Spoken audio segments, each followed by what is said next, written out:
pasintabi nga lang sa mga makakapanood nito ay sadyang masila na itong video ito. Yan, magandang gabi mga boss. Share ko lang sa inyo mga boss kung anong dapat gawin pagka ganyan may bukol yung inyong alagang inahin. Mga boss, papakita ko sa inyo kung paano natin yan tatanggalin. Gagamit lang tayo mga boss ng blade para hiwain natin yan.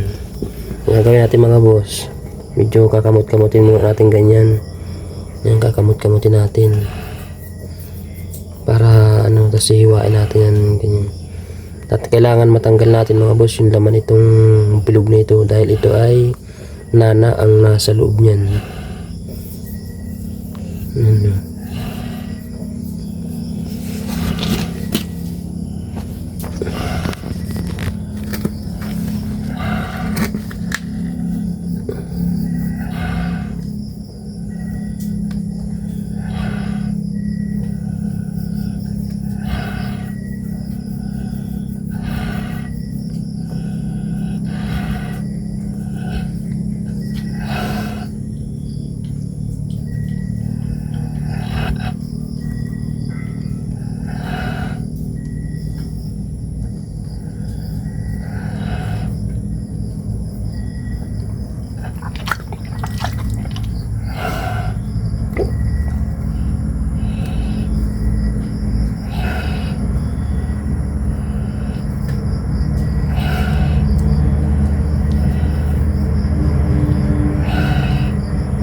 Mga boss, kung makikita nyo puro nana yan lumabas.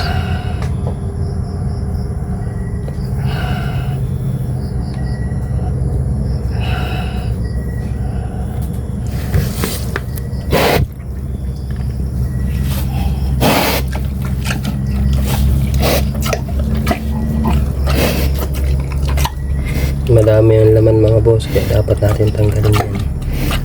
Boss, gagamitan nga pala natin ito ng quick heal kung tawagin. Yan, dapat yung mga boss ay pipisilin natin yan para mawala yung mga mismong laman sa loob. Dapat maubos natin yan, kaya mamaya pipisilin natin yan. Huwag lang natin masyadong i-stressin yung inahin. Kailangan lang natin mga boss spray nito para hindi siya tabuan ng langaw at magbilis gumaling. Ito kaya sugat.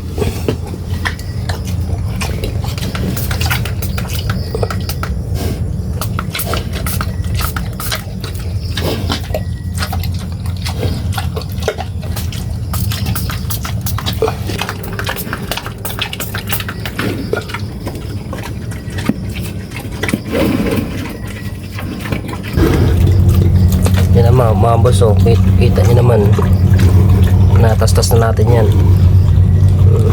Medyo lumit na yung kanyang bukol. Ang natira na lang dyan mga boss yung sobrang tigas, hindi lang natin masyadong mapisil at nakasakta na siya, pero lumit na, kumain na agad siya.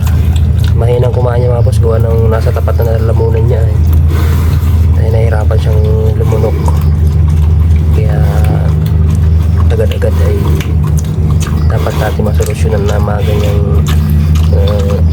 ganyang problema ng ating inahin. Mga biik niya, sarap ng tulog.